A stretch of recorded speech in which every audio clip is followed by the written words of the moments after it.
젊은 날 10여 년 넘는 세월 동안 사울왕에게 쫓겨서 도망만 다니던 다윗이 사울왕이 죽고 나서 30살에 헤브론이란 땅에서 남유다 지역의 왕이 됩니다.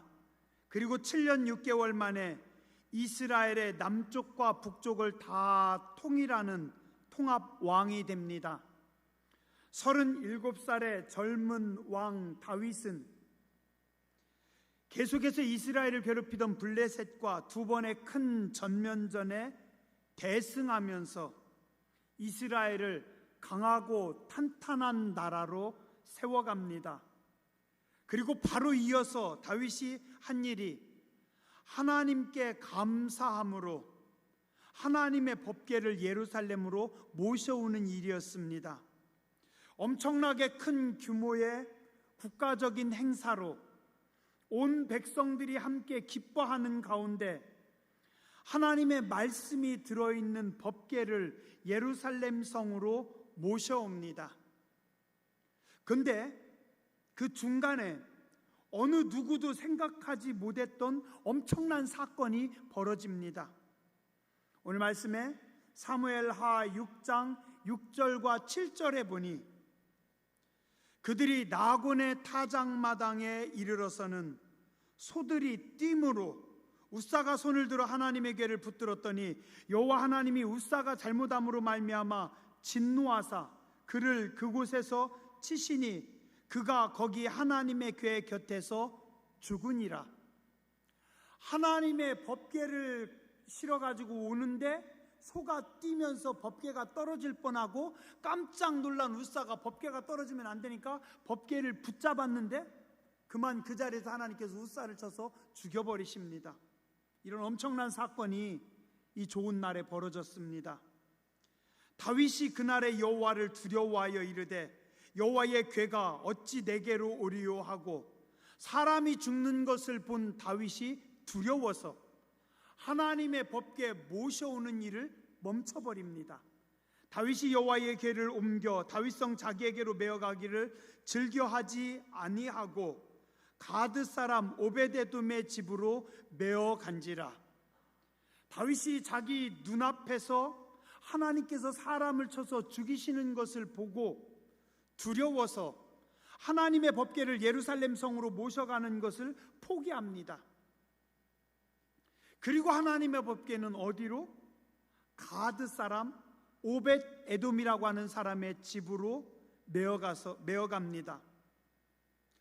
얼핏 보면 하나님께서 왜 웃사를 죽이시고 다윗이 여호와의 법궤를 예루살렘 성으로 모셔가는 것을 막아버리셨는지 좀 이해하기가 힘듭니다. 그러나 성경의 말씀들을 자세히 살펴보면 하나님의 사랑과 선하신 인도하심을 잘 알 수 있습니다. 다윗에게 문제가 된 것이 뭘까요? 사실 이때 다윗은 하나님을 높이는 것보다 자신의 인간적인 욕심이 앞섰습니다. 겉보기에는 하나님을 위한 행사 같았지만 사실 다윗의 중심이 하나님 앞에서 틀렸습니다. 다윗이 하나님의 법궤를 모셔온 장면을 자세히 살펴보면 그는 순수한 마음으로 하나님의 법궤를 모셔왔다기보다는 왕권의 안정, 자신의 권위와 위엄을 알리고 종교를 통해서 교회를 안정시키려고 했던 의도가 더 컸던 것 같습니다. 오늘 사무엘하 6장 요 바로 앞에 1절에 보면 그냥 다윗이 이스라엘에서 뽑은 무리 3만 명이라고만 기록하고 있습니다. 그런데 이 똑같은 내용이 역대상 13장에도 나오고 있고 역대상 13장에서는 더 자세히 말씀하고 있습니다. 제가 조금만 읽어드릴게요. 여러분들이 천천히 잘 들어보세요. 역대상 13장 1절 다윗이 천부장과 백부장 곧 모든 지휘관과 더불어 의논하고, 다윗이 먼저 자기 장군들, 지휘관들 그들과 의논하고, 그 다음에 백성들에게 내가 하나님의 법궤를 모셔오겠다 공포하고, 그리고 나서 제사장들과 레위인들을 불러옵니다. 자, 이때 그러면 다윗이 맨 먼저 한 게 뭐였어요? 자기 장군들과 의논하고, 장군들하고 의논하는 것이 더 중요했어요. 그 다음에 이때 끌어모았던 3만 명은 자기 군인들 중에 뛰어난 사람들을 뽑아서 세웠던 겁니다. 하나님의 궤를 새 수레에 싣고 아비나답의 집에서 나오는데, 우사와 아히오는 수레를 몰며 다윗과 이스라엘 온 무리는 하나님 앞에서 힘을 다하여 뛰놀며 노래하며 수금과 비파와 소고와 재금과 나팔로 연주하였다. 많은 군중들이 모이는 화려한 행사였지만 하나님께서 보실 때는 그냥 한 나라의 화려한 군사 퍼레이드로밖에 보이지 않았던 겁니다. 이와 정확히 비교되는 말씀이 어디서 나오냐면, 다윗이 첫 번째 하나님의 법궤 모셔오는 것에 실패하고 법궤를 내버려 두고 도망갑니다. 근데 오베데돔의 집에 하나님께서 복 주셨다라는 소식을 듣고 다시 용기를 내서 두 번째 여호와의 법궤를 모셔오는 장면을 보면 확연하게 달라집니다. 역대상 15장에 보니까 두 번째 여호와의 법궤를 다윗이 다시 모셔옵니다. 자, 그때 다윗이 어떻게 하냐면, 먼저 하나님의 법궤를 예루살렘 성으로 가지고 와서 모실 장소를 잘 찾아서 정리하고 준비합니다. 첫 번째 하나님의 법궤를 모셔올 때는 법궤를 모셔올 장소를 준비하는 것이 없었어요. 자, 그 다음에 두 번째는 장군들하고 먼저 의논하는 것이 아니라 레위 사람들을 불러옵니다. 첫 번째는 장군들, 지휘관들, 군인들을 모았고, 그 다음에 백성들에게 공포하고, 그 다음에 레위인들을 불러왔는데, 두 번째는 레위인과 제사장들을 각 지파에서 여러 제사장들을 불러 모읍니다. 그리고 그들을 성결하게 하고 그들에게 묻습니다.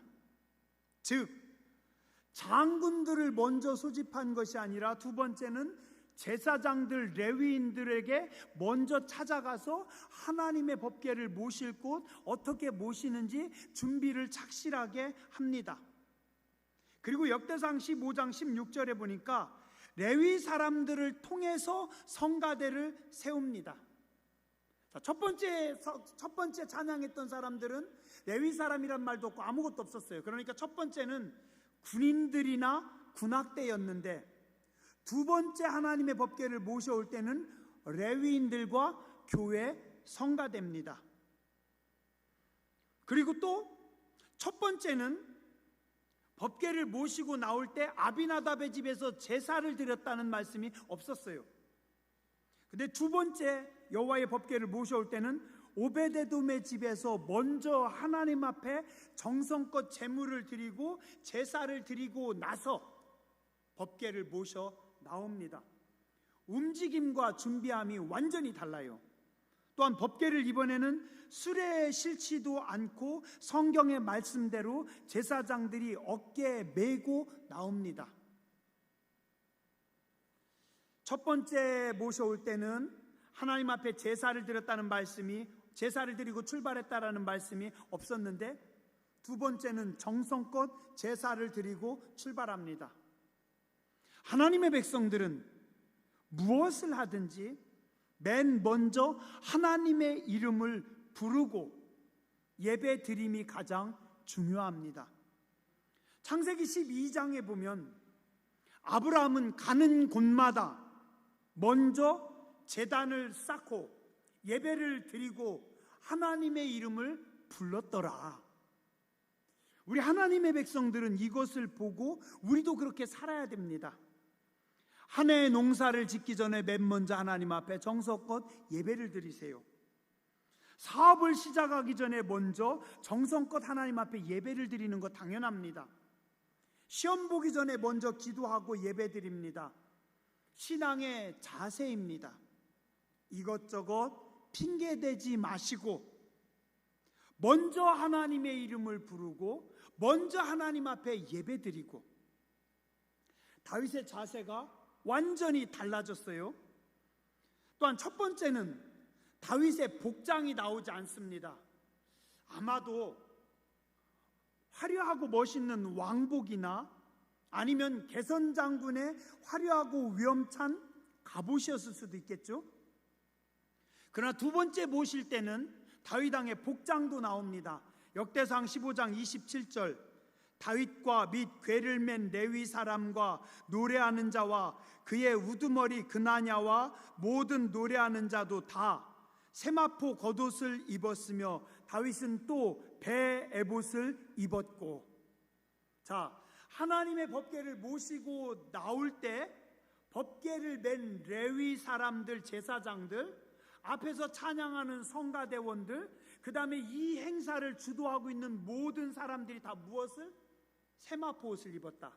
요즘으로 따지면 지금 제가 입고 있는 이런 예배 가운.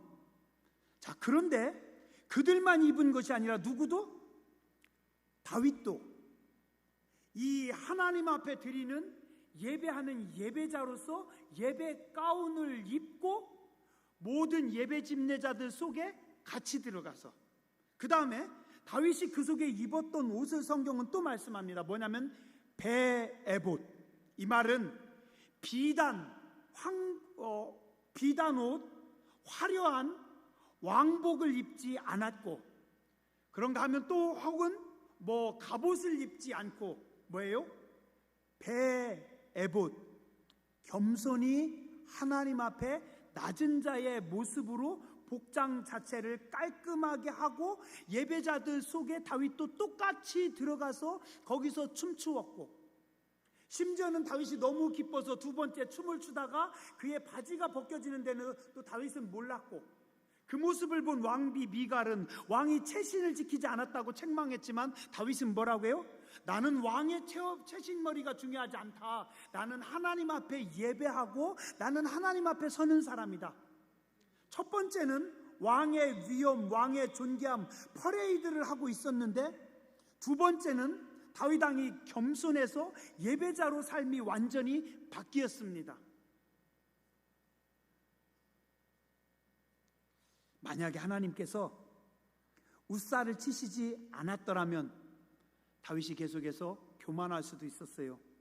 다윗이 계속해서 내가 왕의 자리로 섰을지도 몰라요.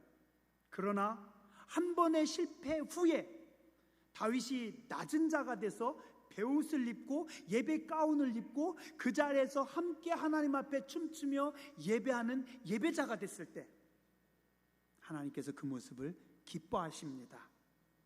오늘 우리의 신앙, 하나님 섬김은 행사나 이벤트가 되면 안 됩니다. 중심에 하나님을 향한 사랑과 뜨거움이 있어야 합니다.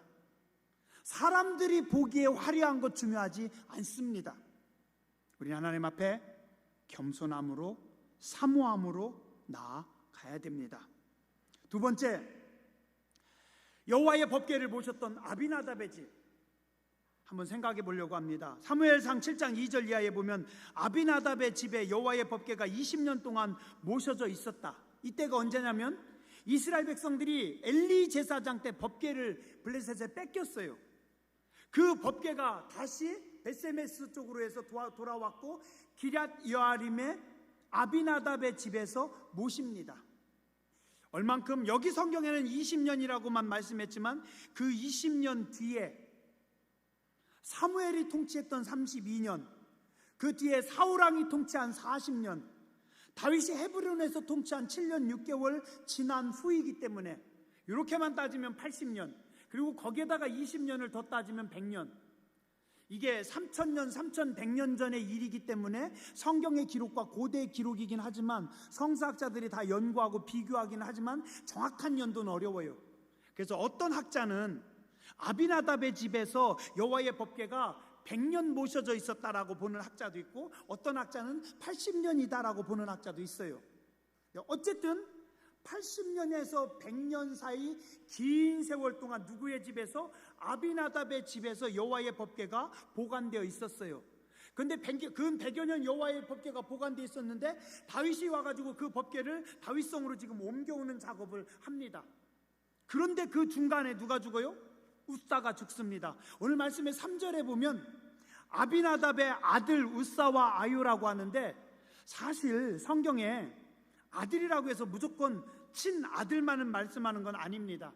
맨 처음에 이 법궤를 모실 때 아비나답의 아들 엘르아살이라고 나오고, 지금 80년에서 100년의 세월이 지났기 때문에 아마도 성서학자들은 아들이 아니라 손자였을 거다라고 봅니다. 성경의 손주들도 아들로 표현도 해요.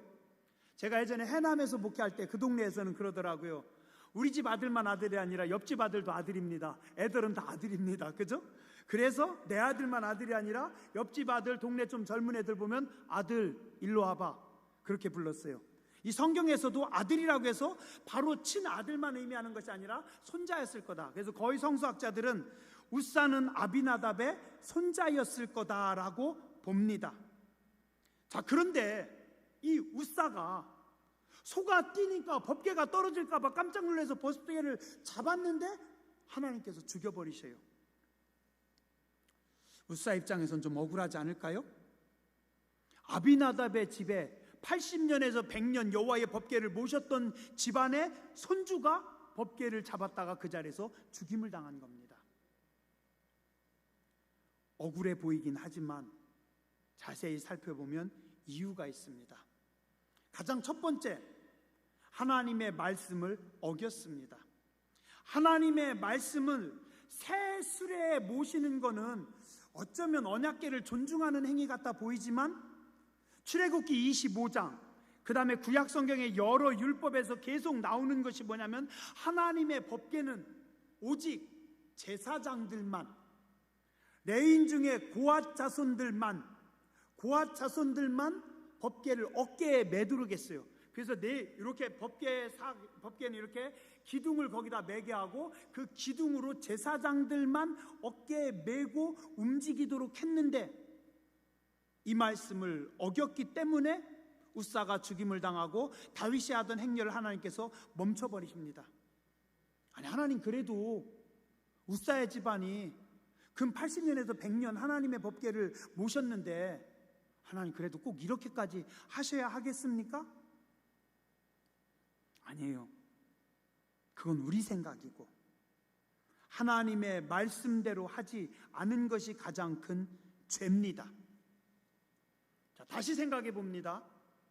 아비나답의 집은 하나님의 법궤를 근 100여 년 동안 모셨던 집이에요.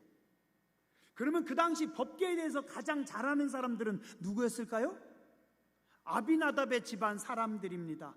그들은 알았어요. 법궤는 함부로 잡아도 안 돼, 손대도 안 되고 열어봐도 안 되고, 그리고 이 법궤를 옮기는 가장 기본적인 것은 꼭 레위인들만, 제사장들만 어깨에 메어서 옮긴다라는 것을 분명히 알았는데 수레로 실었다라는 겁니다.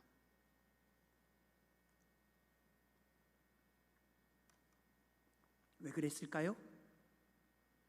이건 실수가 아니에요. 이건 실수로 수레에 실은 거 아니에요. 인간적인 잘못된 행동입니다. 아마도 제사장들이 어깨에 메고 가는 것보다는 수레에 싣고 퍼레이드를 하는 게 훨씬 더 화려하고 멋있어 보입니다. 또한 어쩌면 더운 날 여호와의 법궤를 사람들이 메고 가면 너무 더워요. 그거보다는 수레에 싣고 가는 게 훨씬 더 편했겠죠. 그리고 예전에 법궤를 블레셋에 빼앗겼다가 그 법궤가 블레셋에서 돌아올 때 벳세메스로 향할 때는 어디에 실어 보냈어요? 수레에 실어서 왔습니다. 그러니까 이 법궤를 수레에 실어서 왔던 적도 있어요. 그러나 그거는 하나님의 말씀을 모르는 이방 사람들, 세상 사람들의 생각이고 하나님의 백성들은 아닙니다. 그건 인본주의적인 생각입니다. 하나님의 말씀과 섬김은 절대로 인본주의, 실용주의가 아닙니다. 그냥 철저하게 말씀 중심이고 철저하게 신본주의로 해야 된다는 겁니다. 한 집안에서 100여 년 동안 하나님의 법궤를 모셨다라고 하는 것은 엄청난 영광이고 하나님의 은혜죠. 어쩌면 처음 아비나답의 집안에서는 하나님을 성심껏 잘 섬겼을 겁니다. 처음 여호와의 법궤가 아비나답의 집에 들어갔던 말씀 사무엘상 7장 1절과 2절에 보면 여호와의 법궤를 산에 사는 아비나답의 집에 들여놓고 그의 아들 엘리아사를 거룩하게 구별하여 여호와의 궤를 지키게 하였더니 궤가 기럇 여아림에 들어간 날부터 20년 동안 오래 있은지라 이스라엘 온 족속이 여호와를 사모하니라. 처음 하나님의 법궤를 모셨던 아비나답의 집에서는 하나님의 그 아들을 거룩하게 구별했고 하나님의 법궤를 사랑하고 하나님의 은혜를 사모하고, 처음엔 모범적인 집안이었어요. 처음엔 뜨거웠어요. 처음엔 하나님의 은혜를 사모했어요. 그런데 세월이 지나가면서 자식에서 손주때로 넘어가면서 집안이 식어가기 시작합니다. 편하게 신앙생활 하려고 하고 쉽게 하려고 합니다. 신본주의에서 인본주의로 바뀌어가고 있습니다. 하나님에 대한 조심성과 경외심이 사라집니다. 어떤 모습이에요? 오늘 한국교회의 모습입니다. 오늘 여러분들의 가정의 모습이 될 수도 있습니다. 오늘 우리 교회의 모습이 될 수도 있습니다. 처음에 복음이 들어올 때, 처음에 하나님의 말씀을 받아들일 때, 처음에 은혜를 받았을 때는 두렵고 떨리는 마음으로, 사모하는 마음으로, 갈급한 마음으로, 충성스러운 마음으로 덜덜 떨면서 하나님을 섬겼는데 자식의 자식으로 내려가니 편하게 해도 돼. 뭐 꼭 주일날 한 번이면 됐지. 주일날 저녁 예배도 드려야 돼? 오후 예배도 드려야 돼? 뭐 새벽 예배가 중요해? 뭐 철야해야 돼? 뭐 금식해야 돼? 뭘 그렇게 극성스럽게. 요즘은 또 뭐라고 하는지 알아요? 목사님, 요즘 같은 시대 무슨 신방입니까?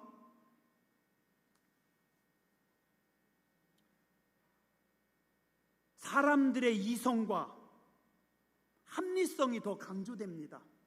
예배가, 기도가, 하나님 섬김이, 성미가, 헌금이, 철야가, 금식이, 신방이 점점 사라져가면서 쉽게 가자고 합니다. 안 하면 편하죠. 좋죠. 쉽게 하면 좋죠. 좋게 하자고요. 왜 뭐 꼭 그렇게 신앙생활을 극성스럽게 해야만 하나님이 보시고 아십니까? 분명히 할 거는 편안과 풍요가 우리의 영혼을 죽이는 독약이 될 수도 있습니다. 편안함과 풍요로움이 재앙이 될 수도 있습니다. 선민이 축복이지만 선민 의식이 교만이 될 수도 있습니다. 하나님의 백성들은 영으로 시작해서 육으로 마치면 안 됩니다. 할아버지 할머니는 충성스러웠고 뜨거웠고 하나님 중심으로 살았고 그 아들도 그 며느리도 믿음으로 살았는데 왜 웃사는 죽임을 당하냔 말이에요. 오베데돔의 집입니다. 오늘 말씀에 보면 모든 이스라엘 백성들이 다 놀랄 정도의 축복을 받습니다. 10절에서 12절, 다윗이 여호와의 법궤를 모셔가기를 즐겨하지 아니하며 다윗이 한편으로는 분노하고 한편으로는 두려워서 도망갑니다. 왕이 도망가니까 이걸 어디로? 오베데돔의 집으로 모셔갑니다.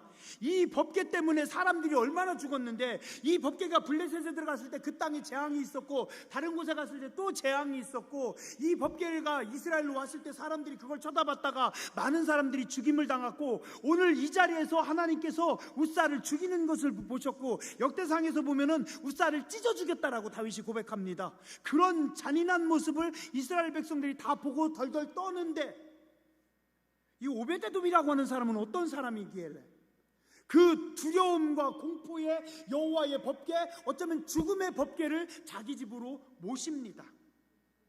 그랬더니 여호와의 궤가 가드 사람 오베데돔의 집에 석 달을 있었는데, 얼마 있었다고요? 세 달 있었는데 여호와께서 오베데돔과 그의 온 집에 복을 주시니라. 얼만큼 복을 줬냐면 그 소리가 다윗 왕에게까지 들려서 다윗 왕이 그 말을 듣고 다시 욕심이 나서 다시 용기를 내서 이번에는 제대로 하나님의 법궤를 모셔옵니다. 역대상 13장 14절 하나님의 궤가 오베데돔의 집에서 그의 가족과 함께 석 달을 있으니라. 여호와께서 오베데돔의 집과 그의 모든 소유에 복을 내리셨더라. 얼마 만에? 석 달 만에 전 이스라엘에 소문날 정도로. 우리 예전에 야베스도 그랬죠. 소문난 사람, 존귀한 사람, 하나님께서 도대체 복을 얼만큼 부어주셨길래. 그 다음에 오베데돔의 집에는 두 번째, 온 집안이 복을 받습니다. 오베데돔 한 사람이 아니라 그의 자손들 전부가 복을 받습니다. 하나님께서 오베데돔과 그의 온 집에 복을 주시니라. 그의 모든 소유에 복을 주셨다. 역대상에서 보면 오베데돔의 아들들 그리고 그들에게 하나님께서 복을 주시는데 역대상 26장 4절에서 7절에 보니까 오베데돔의 아들들에게 하나님께서 복을 주셨고 그 아들들은 두 번째 보면 스마야도 두 아들을 낳았는데 그의 조상의 가문을 다스리는 큰 용사다. 큰 용사라고 하는 것은 장군 이상의 인물이 배출됐습니다. 스마야의 아들들은 오드니와 르바엘과 오벳과 엘사밧이며 엘사밧의 형제 엘리우와 스마야는 능력이 있는 자다. 성경이 뭐라고 해요? 오베데돔의 자손들 중에 큰 용사 장군급 인물이 나왔고 그 다음에 능력이 있었고 오베데돔의 아들들 그의 형제들은 다 능력이 있어서 직무를 잘하는 자들이니 오베데돔에게서 난 자가 62명이었다. 그리고 성경에 그 뒤에도 또 보면 뭐냐면 능력이 있는 자다. 오베데돔의 집안 식구들이 오베데돔의 손주 때 돼가지고는 가족의 숫자가 62명. 여러분들 손주들 때 집안 식구들이 62명이면 복을 받은 것 같아요? 못 받은 것 같아요? 엄청난 복을 받은 거죠. 근데 그 62명의 말씀을 할 때 성경에서 계속 3번이나 이야기한 것이 뭐냐면 능력이 있는 자들이다, 능력이 있는 자들이다, 능력이 있는 자들이다. 오베데돔의 자손들은 능력이 있어서 왕에게 인정받습니다. 성문을 지키는 가장 중요한 신뢰할 만한 직무를 그들에게 맡깁니다. 그 다음에 또 여기서 뭐라고 하냐면 그 자식들 중에 큰 용사가 있다. 직무를 잘하는 자다, 능력이 있는 자다, 큰 용사가 나왔다. 이 정도면 어때요? 집안 전체가 엄청난 복을 받습니다. 누구 때문에? 오베데돔 때문에. 어떻게 해서? 하나님의 법궤를 모셔서 얼마 동안? 단 3달.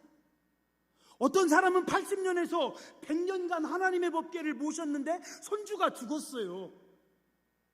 어떤 사람은 단 3달 하나님의 법궤를 모셨을 뿐인데 집안의 자손들이 62명이 되고 전부 다 능력 있는 자고 실력 있는 자고 똑똑하고 인정받고 그 가운데 큰 용사 장관급 이상의 인물이 나오고, 이게 하나님의 백성들의 삶입니다. 이런 일들이 여러분의 집안에서 여러분들의 자손들에게서 있기를 바랍니다. 왜 누구는 80년 100년을 섬기고서 축복을 못 받고, 왜 누구는 단 3달 만에 하나님께서 하늘문을 여시고 엄청난 복을 쏟아 붓냐는 거예요. 우리는 말씀 중심으로 살아야 돼요. 신본주의로 살아야 돼요. 인본주의로 살면 안 됩니다. 사람의 편안함과 사람의 생각과 사람의 합리성 맞는 것 같지만 아니에요. 철저히 하나님 뜻. 그 다음에 이 오베데돔은 어떻게 한 줄 아세요? 복을 받음으로 온 이스라엘 백성들을 깨웁니다. 오베데돔이 복을 받으니까 이 소문이 퍼지니까 다윗 왕이 듣고 어떻게 해요? 배 아파서 욕심나서 힘을 내서 그 법궤 다시 모셔드리자 해가지고 이번에는 제대로 하나님의 법궤를 모셔드립니다. 오베데돔은 어떻게 해요? 자기가 복받음으로 자기가 존귀하게 됨으로 하나님의 살아계심을 나타냈습니다. 내가 하나님의 은혜와 축복을 받아서 살아있는 간증거리가 됐다라는 겁니다. 성도들은요, 하나님의 백성들은요, 거룩한 것으로, 좋은 것으로, 아름다운 것으로, 축복받은 것으로 간증거리들이 돼야 됩니다. 아멘을 크게 하는 분들에게 하나님께서 위대한 간증거리들을 주십니다. 처음부터 하시지 좀 마.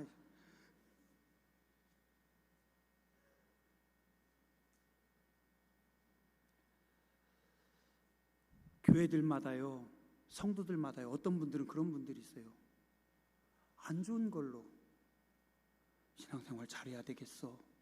우싸 맞은 거 봐. 신앙생활 잘해야 되겠어. 그러면 안 되겠어. 얼마나 아파요. 얼마나 아파요. 저는 우리 교회가 성도님들이 그런 일 없었으면 좋겠어요. 좋은 간증거리, 축복의 간증거리. 그 사람 예수 믿고 복 받았대. 그 사람 교회 다니면서 하나님께서 그 집안을 여셨대. 하나님께서 그 집안에 믿는 며느리 들어오더니 그 집안이 열렸대. 그죠, 하준이 엄마? 시어머니가 이뻐하는, 엄청 이쁜 우리 며느리가 들어와서, 믿음의 사람이 들어와서, 기도의 사람이 들어와서, 하나님이 함께 하셔서, 하나님이 축복하셔서, 하나님이 도우셔서, 하나님의 백성들은 선한 간증, 아름다운 고백들이 있어야 됩니다. 우리 잘하자고요. 신앙생활 잘하자고요. 이왕에 하나님 믿는 거 오베데돔처럼 말씀 중심으로, 하나님 중심으로, 하나님이 기뻐하시는 대로, 그래서 여러분들도 복을 받고 여러분들의 자녀들도 복을 받고 소문난 고대제일교회와 성도님들이 되시길 주의 이름으로 축원합니다. 기도하겠습니다.